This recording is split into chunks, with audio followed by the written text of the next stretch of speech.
Thomas and Percy have to move some troublesome trucks. Thomas is pushing.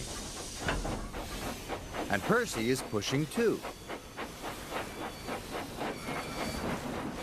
But the troublesome trucks are going nowhere.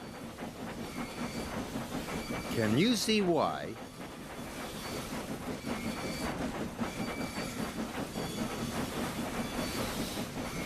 That's right. Thomas and Percy are pushing against each other. No wonder it's so difficult. Let's try this again. This time, Thomas is pulling instead of pushing. And so is Percy. But the troublesome trucks are still not moving. Do you know why? Thomas and Percy are now pulling against each other.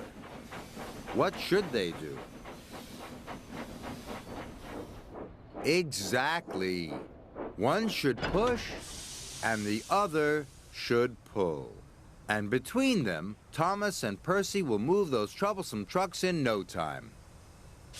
Working together makes a job easier.